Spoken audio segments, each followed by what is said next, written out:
Have you ever wondered which instrument family contributes the most number of musicians in the orchestra? It is string family. The string family consists of violin, viola, cello, and contrabass, or also known as double bass. Do you know the differences between these instruments?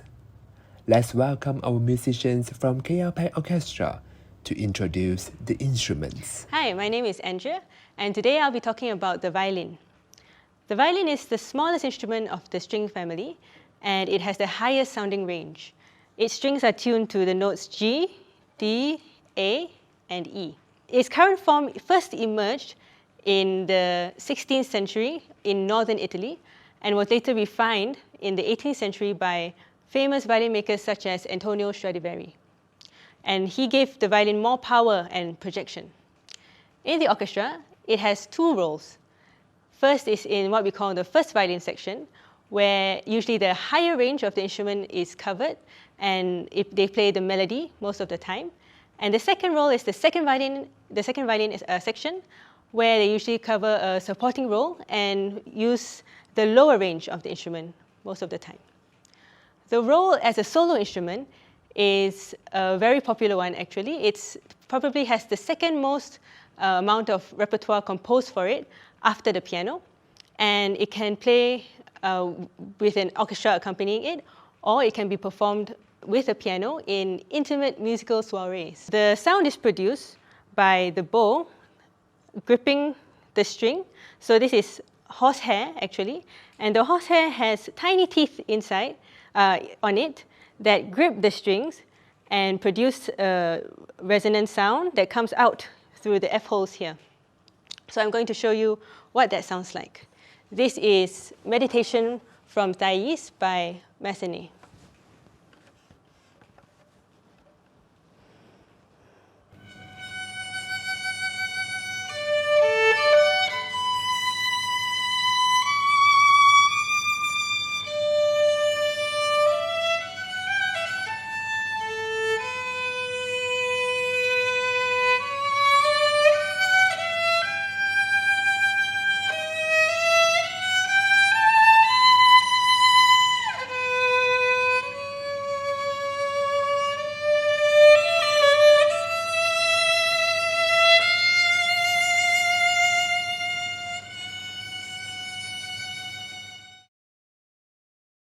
Hi, this is Joanne, and today I'll be introducing the viola.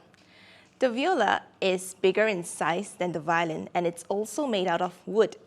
And this piece in the middle, this black wood, is ebony. The viola has 4 strings, and it is the second highest instrument in the string family. And it consists of the strings C, G, D, and A. It is similar like the cello, but it is an octave higher. The tone color is darker and more mellow compared to the violin.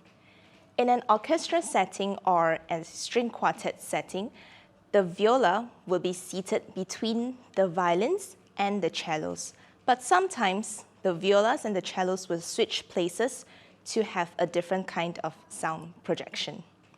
So I will play you a short phrase from a piece by Schubert.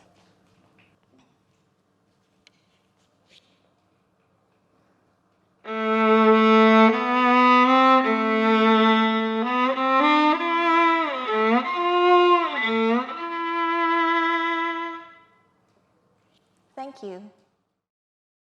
Hi, I'm Josh, and today I'm going to be talking about the cello. So, the cello is the second lowest instrument in the string family, and it is just above the double bass. So, unlike the violin and the viola, which are both held on the shoulder, the cello is held between the legs. And back in the Baroque era, or a long time ago, the cello used to be held like this. So we would grip it between the legs here. But recently, there's a new invention called the end pin. So the end pin is this spike here, which we can extend. And we use that to hold the cello up between our legs now. For most of its history, the cello was the bass instrument, and it didn't have very many melodies. Up until the Romantic period, when there started to be more melodies, beautiful melodies given to the cello. The range of the cello is more similar to the human voice.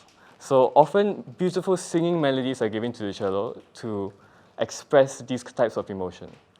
I will now play a short excerpt from Bach's Cello Suite No. 1.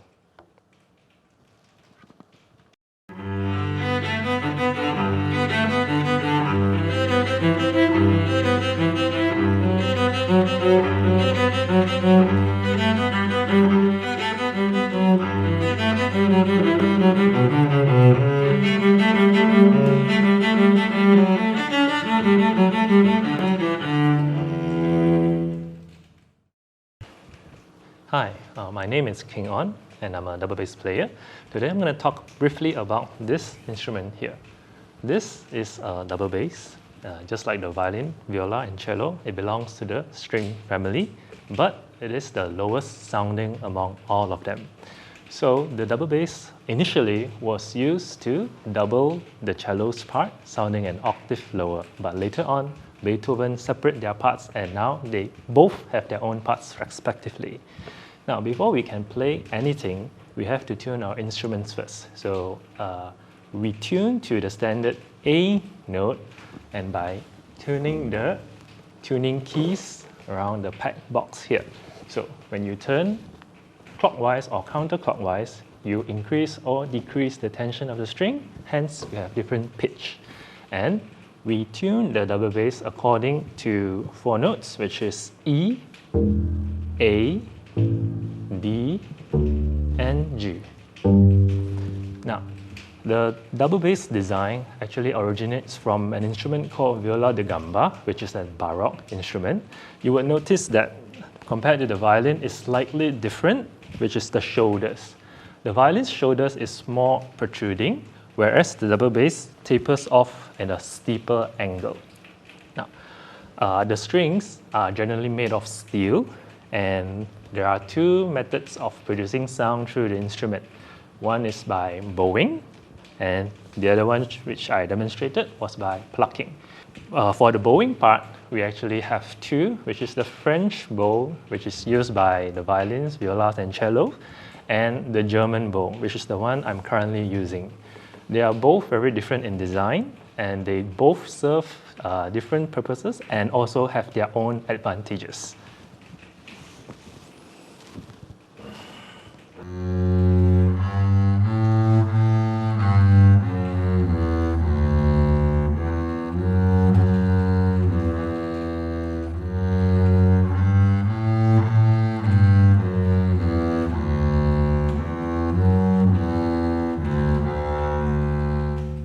So, the excerpt that I played just now was from Beethoven's Symphony No. 9. So that is how we play the double bass by using a bow.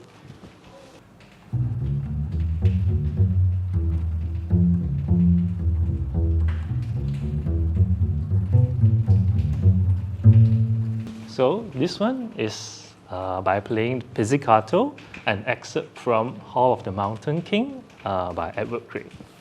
Now, the bass actually serves as the foundation of the whole orchestra, where the other instruments starts building up their parts and creating harmony. But that doesn't mean that it cannot perform in a solo method. But due to its design, a larger design, and also the tuning, it proves to be a little bit more challenging to perform it in a solo way.